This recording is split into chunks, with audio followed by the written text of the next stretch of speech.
Bonjour à tous, je suis vraiment ravi de vous retrouver aujourd'hui. Si vous êtes ici, c'est parce que vous avez envie de prendre le contrôle de vos finances et je tiens à vous dire que vous êtes au bon endroit. Les finances personnelles peuvent sembler intimidantes, mais je suis ici pour vous aider à démystifier tout ça. Ensemble, nous allons explorer 5 astuces simples qui pourraient vraiment transformer votre situation financière. Alors, êtes-vous prêts? N'oubliez pas de vous abonner pour suivre nos différents conseils car je veux vraiment que vous réussissiez. Commençons par la première astuce qui est de créer un budget. Je sais que ça peut sembler ennuyeux, mais croyez-moi, c'est un véritable super pouvoir. Un budget vous aide à voir où va votre argent, ce qui vous permet de mieux gérer vos finances. Imaginez Sophie, une jeune professionnelle pleine de rêves. Un jour, elle se rend compte qu'elle ne sait pas vraiment où passe son argent chaque mois. Elle se sent un peu perdue, vous voyez? Alors elle décide de prendre son avenir en main en établissant un budget. Elle note tous ses revenus et ses dépenses. Et là, surprise, elle se rend compte qu'elle dépense beaucoup trop en sorties et en restaurant. En se fixant un objectif de réduire ses sorties, elle réussit à économiser 20% de ses dépenses en un mois, juste en cuisinant un peu plus à la maison.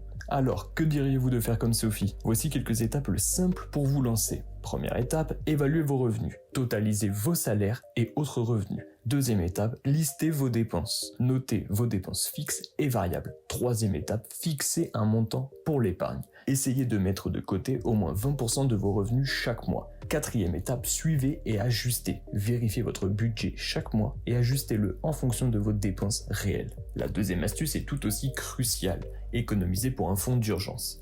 Cela peut sembler difficile, mais c'est tellement réconfortant d'avoir une petite réserve pour les imprévus. Imaginez que votre voiture tombe en panne ou que vous ayez des frais médicaux imprévus. Avec un fonds d'urgence, vous pourrez faire face à ces situations sans stress. Prenons l'exemple de Marc.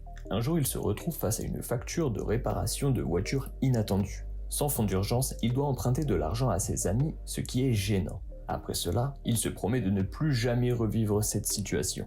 Il commence à mettre de côté 100 € par mois. En un an, il a constitué un fonds d'urgence de 1200 €.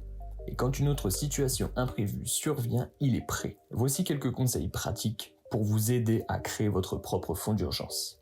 Premier conseil, fixez un objectif. Commencez par un montant raisonnable comme 500 €. Conseil numéro 2, automatisez vos économies. Programmez un virement automatique chaque mois vers votre compte d'épargne.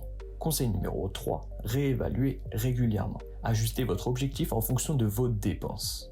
Maintenant, parlons de la troisième astuce. Évitez les dettes inutiles. Je sais que les cartes de crédit peuvent être séduisantes, mais elles peuvent rapidement devenir un piège. Pensez à l'une de ces soirées où vous avez trop dépensé et le lendemain, vous regrettez. J'en ai déjà fait l'expérience. Prenons Laura, qui a accumulé 3000 € de dettes sur sa carte de crédit à cause des dépenses inutiles. En voyant les intérêts qu'elle devait payer, elle se rend compte que c'est le moment de changer de stratégie. Elle fait une liste de ses dettes et commence à rembourser celles avec les taux les plus élevés. En quelques mois, elle voit la lumière au bout du tunnel et se sent plus légère. Voici quelques étapes pratiques pour éviter les dettes inutiles. Première étape, utilisez des méthodes de paiement alternatives. Optez pour les paiements en espèces par exemple. Limitez au maximum les paiements en plusieurs fois par carte de crédit. Deuxième étape, fixez des limites de dépenses. Établissez un plafond pour vos dépenses mensuelles. Troisième étape, remboursez rapidement. Si vous utilisez une carte de crédit, remboursez le montant total chaque mois pour éviter les intérêts. Quatrième astuce, investissez dans votre éducation financière. Vous savez, plus vous en savez, mieux vous pouvez gérer votre argent. Cela peut vraiment faire la différence. Pensez-y. Qui ne veut pas être en meilleure santé financière? Claire a commencé à lire des livres sur la gestion de l'argent après avoir compris l'importance de l'éducation financière. En quelques mois, elle acquiert des connaissances qui lui permettent de commencer à investir dans des actions. Aujourd'hui, elle a un portefeuille d'investissement qui lui génère des revenus passifs. Ça donne envie, n'est-ce pas? Voici quelques ressources pour améliorer votre éducation financière. Le premier livre que je vous recommande, ça va être Père riche, Père pauvre de Robert Kiyosaki. Le deuxième livre que je vous recommande, ça va être L'effet boule de neige de Alice Schroeder. Et enfin, pour conclure, le troisième livre que je vous recommande, ça va être L'investisseur intelligent de Benjamin Graham. Vous pouvez aussi opter pour des podcasts. Il en existe de très nombreux sur les différentes plateformes de streaming. Je vous mets l'ensemble des ressources directement dans la description.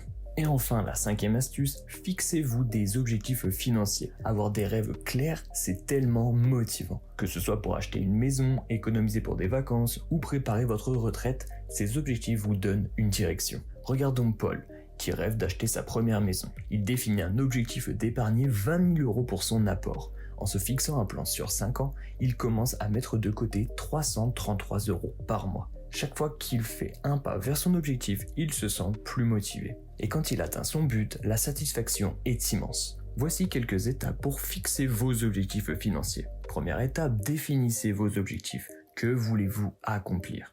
Deuxième étape, utilisez la méthode SMART. Assurez-vous que vos objectifs soient spécifiques, mesurables, atteignables, réalistes et limités dans le temps. Troisième étape, revoyez régulièrement vos objectifs. Ajustez-les en fonction de vos progrès. Voilà, ce sont nos 5 astuces pour améliorer vos finances personnelles. N'oubliez pas, la clé est la discipline et la planification.